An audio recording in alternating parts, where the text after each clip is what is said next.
Chumbalaca, chumbalaca, chumbala. Chumbalaca, chumbalaca, chumbala.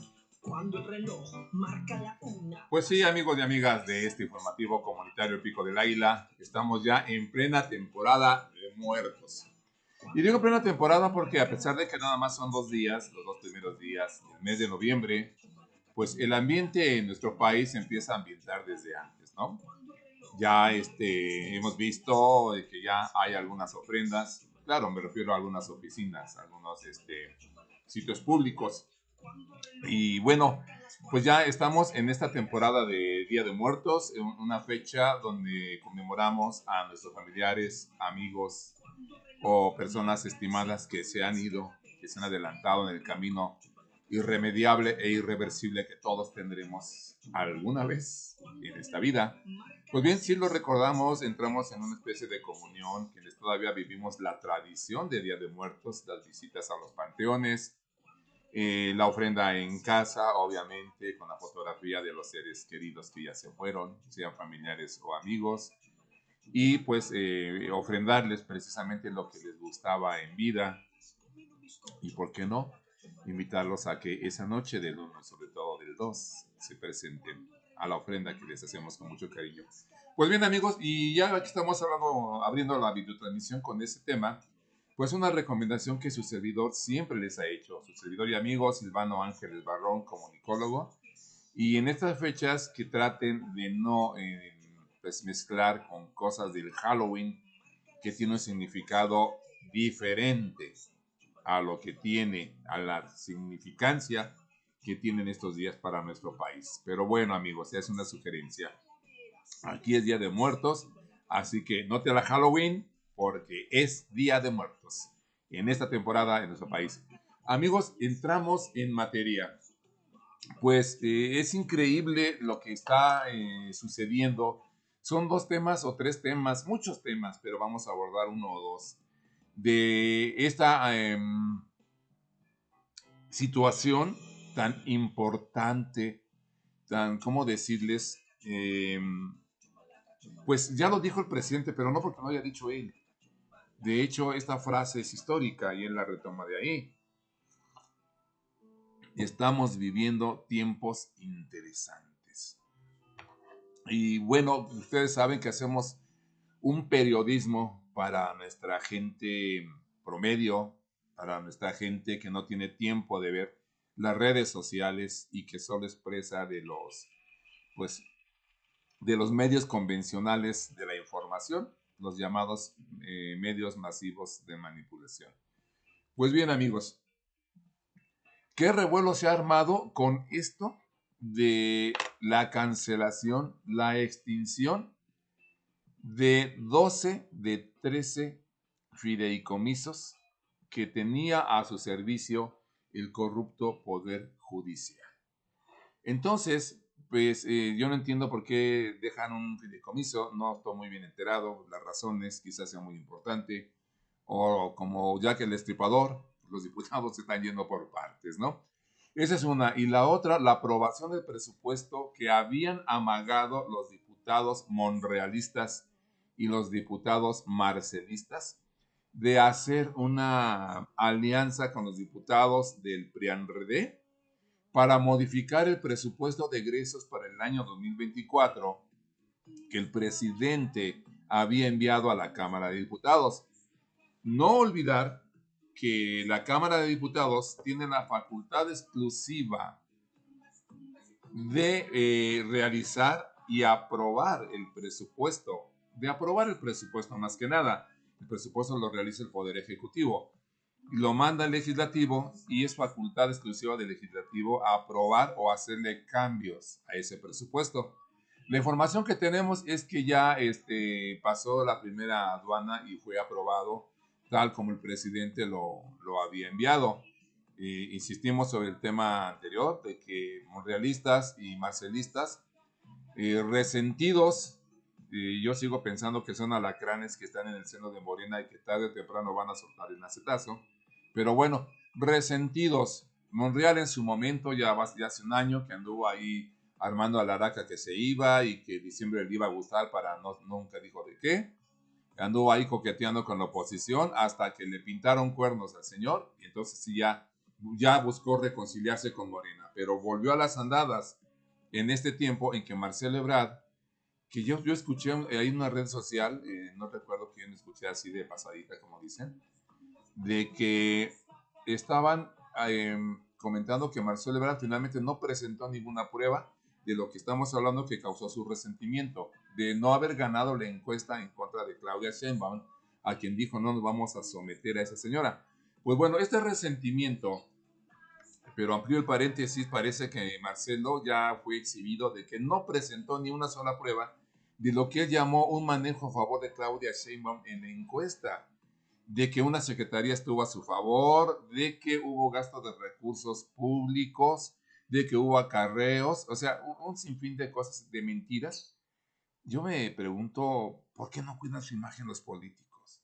Sobre todo de altos vuelos. Ya lo dijo el presidente, tiene esa característica el presidente de tener frases demoledoras. Y es el caso de Marcelo Ebrard y de Ricardo Monreal. Hay gente que va dejando jirones de dignidad en su camino a los cargos de poder. Por eso me pregunto, ¿qué pensarán los políticos de altos vuelos donde mienten flagrantemente, mienten con tanto cinismo y no cuidan su imagen? Pero bueno, Marcelo Ebrard ya se dice que no presentó ni una sola prueba de lo que estaba acusando a Claudia Sheinbaum y al gobierno de la Cuarta Transformación. Pues vámonos rápido. Estos diputados de Morena, identificados con Marcelo Ebrard y con Monreal, habían amagado de cambiar el presupuesto. Finalmente no lo hicieron y votaron a favor de sus compañeros de Morena, los compañeros que están verdaderamente por convicción con el presidente Andrés Manuel López Obrador. Ya fue aprobado ese presupuesto de egresos 2024, cuando menos en lo general, para ese año. Esperamos que ahí venga el recorte al Poder Judicial, que se está revolviendo furiosamente Norma Piña y toda su banda de secuaces que están ahí atrincherados en el Poder Judicial, en la Suprema Corte de Justicia, en el Consejo Federal de la Judicatura y en general en todo el Poder Judicial, como dije, están atrincherados ahí queriendo preservar sus privilegios. Y bueno, por eso esta videocolumna la hemos titulado así.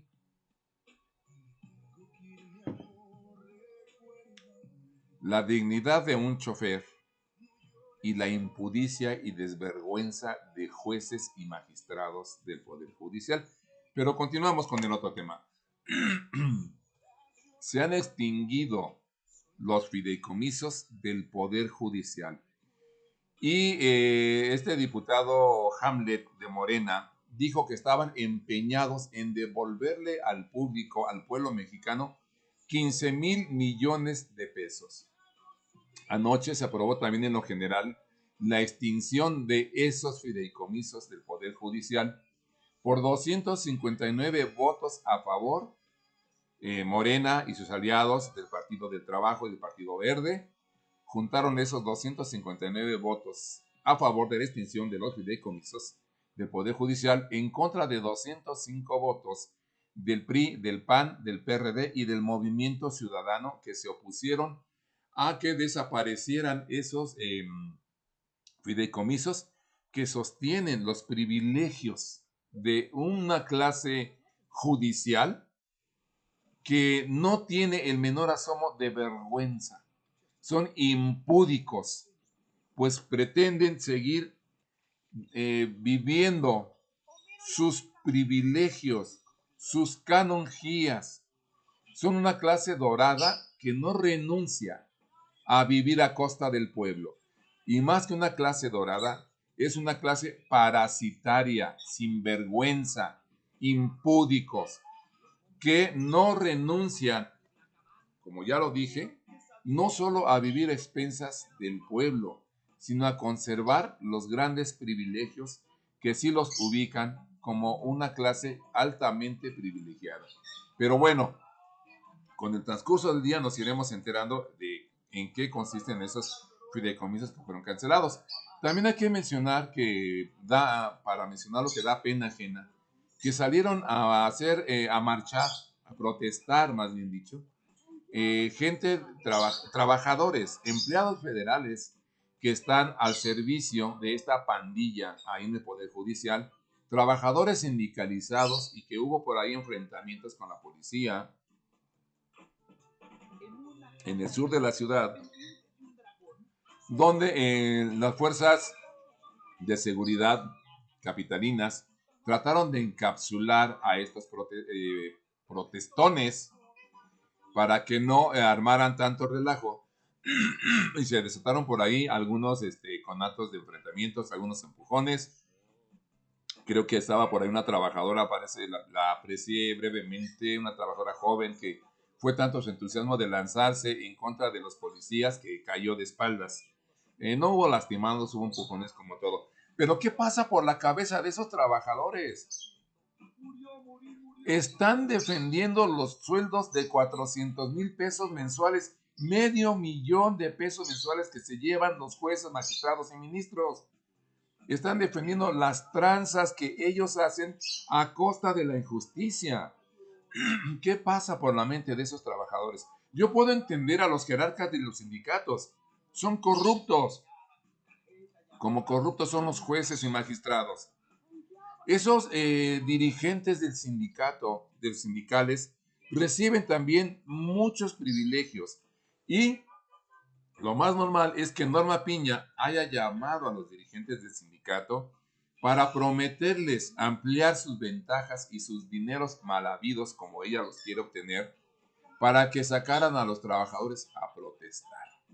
Y han amagado con cerrar ¿cómo se dice?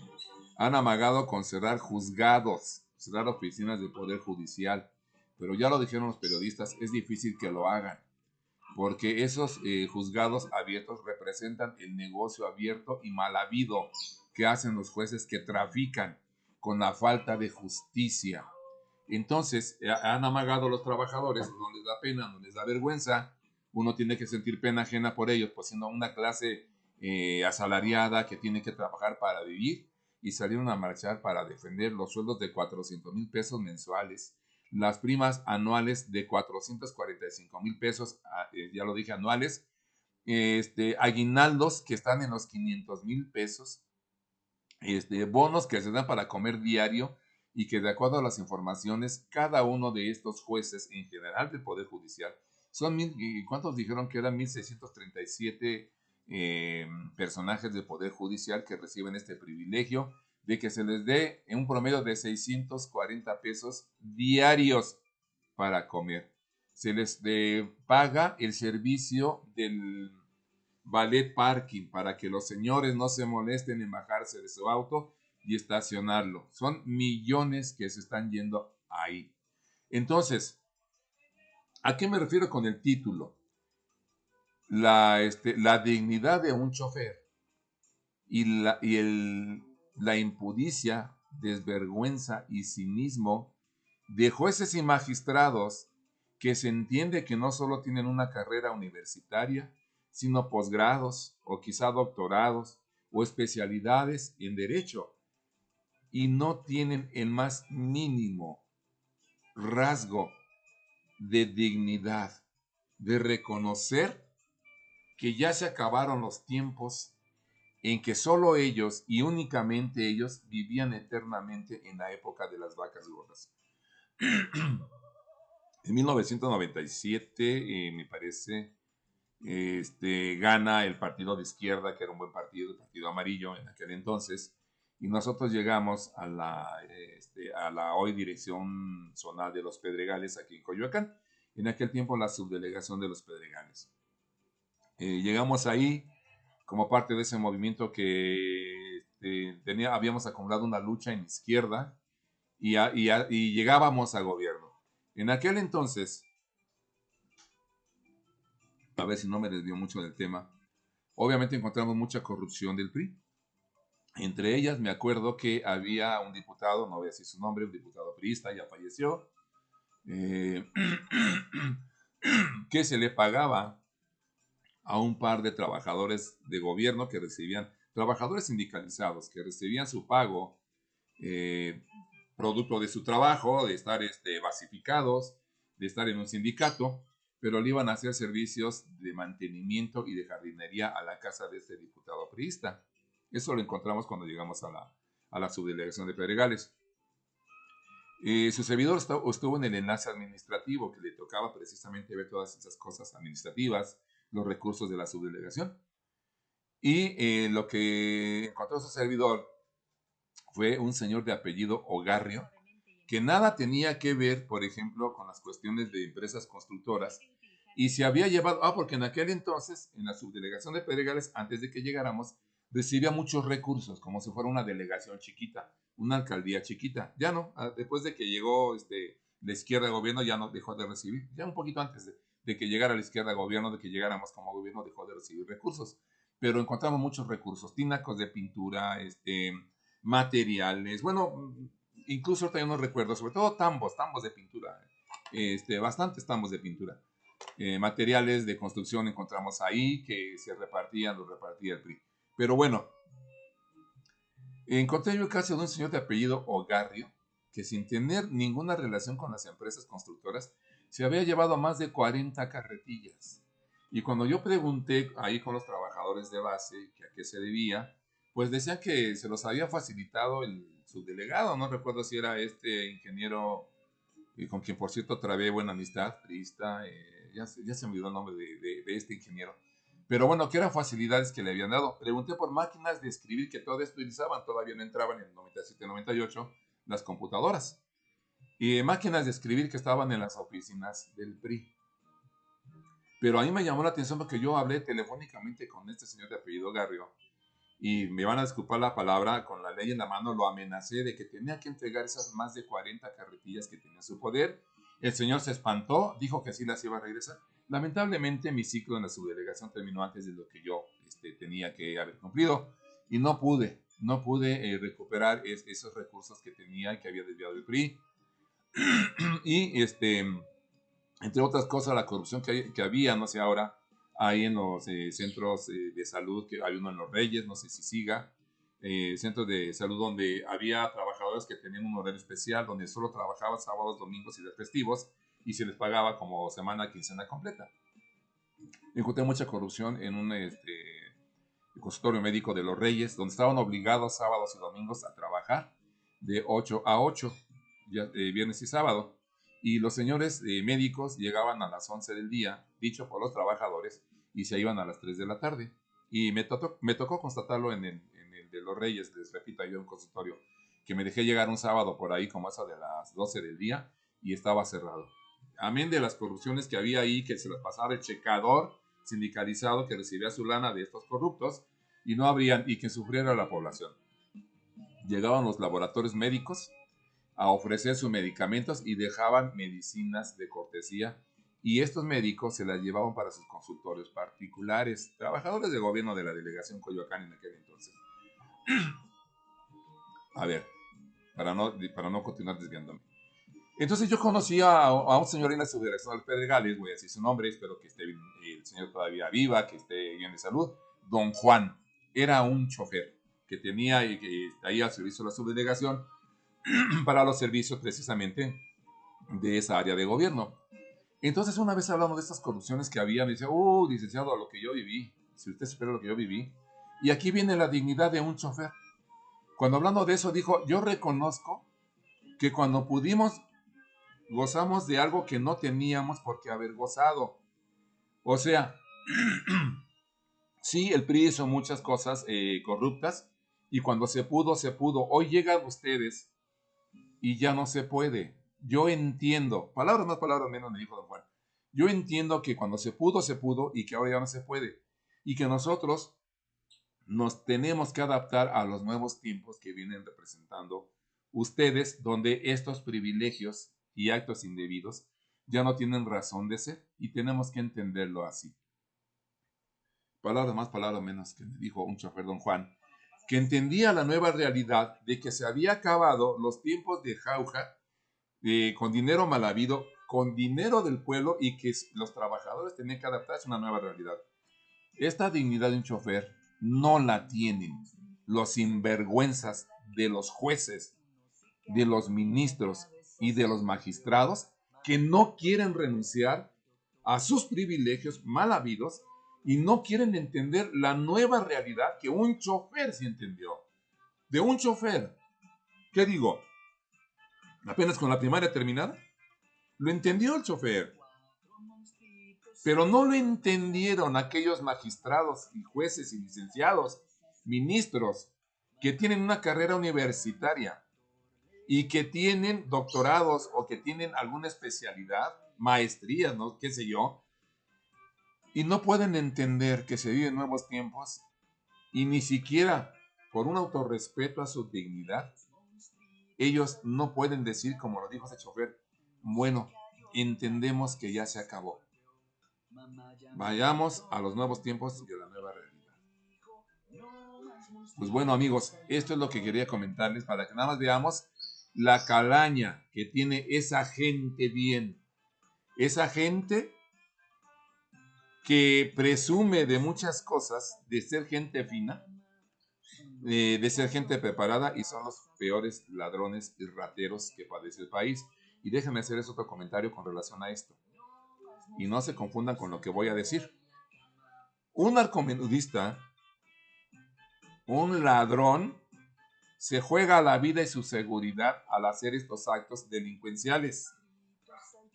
Los jueces, ministros y magistrados ni siquiera se juegan, ya no digo la vida, sino su libertad al hacer grandes robos y latrocinios que, repito, no estamos disculpando a los delincuentes que se roban muebles, que vacían casas en los departamentos que están en provincia, que vacían una casa completa, le roban la sala, la televisión, las pantallas. Se juegan la vida muchas veces ellos al hacer su labor ilícita. Y como dije, también los que se dedican malamente al narcomenudeo en cuanto a los estupefacientes, se juegan la libertad y la vida. Y los pinches jueces ni siquiera se juegan el pellejo. No se juegan ni siquiera una imagen verdaderamente que sean conocidos, ni siquiera eso se juegan los jueces. Entonces, esto es para que nosotros tengamos una imagen clara de estos jueces que ya les arrebataron 15,000 millones. Hagamos un aplauso por los diputados de la Cuarta Transformación que devuelven 15,000 millones al pueblo mexicano al extinguir fideicomisos del Poder Judicial y que corresponde a recursos mal habidos. Y viene el recorte, ya nos enteraremos en el transcurso de hoy o mañana, si se aplicó el recorte en el presupuesto de egresos para el año 2024. Ya lo sabremos, como dije, en estos días entre hoy y mañana. Y atención con lo que voy a decir. Los trabajadores que salieron a protestar el día de ayer también se están viendo faltas de dignidad. Pero ellos son manejados por sus dirigentes. Se puede entender hasta cierto punto, puesto que ellos reciben amenazas, reciben amagues de ser afectados en sus prestaciones, algunos actos de gobierno, y se entiende que muchos salieron a protestar bajo protesta, porque fueron obligados. No así es el caso, como les dije, de los jerarcas del sindicato, trabajadores sindicalizados, que están en los altos puestos del sindicato, quienes entran en contubernio con los jueces y magistrados, y que obligaron a muchos trabajadores que están hartos de todos los latrocinios que ha causado el Poder Judicial. Y a trabajadores que en el anonimato han hablado y reconocen que Norma Piña, la jueza presidenta, la magistrada presidenta de la Suprema Corte de Justicia de la Nación, bueno, si se le llama, aunque no imparta justicia, y también presidenta del Consejo Federal de la Judicatura, se ha excedido. La señora se ha excedido. Entonces, esperemos que verdaderamente venga ese recorte en el presupuesto. Ahí se van a amparar y van a ser juez y parte estos señores y señoras del Poder Judicial, puesto que el Poder Legislativo tiene todo el derecho de legislar en presupuesto y en modificación y creación de las leyes. Y no tiene por qué la Suprema Corte entrometerse en el Poder Legislativo. Ella que defiende mucho su independencia y autonomía, está restringiendo y entrometiéndose en el poder legislativo. Pero bueno, es facultad de la Cámara aplicar recortes, adecuaciones al presupuesto, y ante esto ya hay aquí se entrevistaron ya diputados pripanistas con Norma Piña, porque van a elaborar una estrategia conjunta de que se van a amparar en contra de esta modificación al presupuesto que va a ser, que ya se aprobó en lo general. Yo creo que ha de seguir hasta la madrugada de hoy, no sé si haya terminado, porque se iba a discutir en lo particular, algunos artículos se iban a discutir punto por punto, pero en lo general fue aprobado el presupuesto como lo mandó el presidente. Y amigos y amigas, los dejo con esa información. Vámonos a trabajar porque nos esperan pues las actividades profesionales, y vamos a permanecer, como les dije, pues atentos a ver cómo se suceden las cosas, y aquí estaremos, obviamente, estaremos informando de cómo se viene dando esta situación. Amigos, que pasen ustedes un excelente ombliguito de semana, porque estamos en el miércoles 18 de octubre del año 2023. Fue un placer platicar con ustedes. Su amigo y servidor, Silvano Ángeles, comunicólogo. Hasta la vista.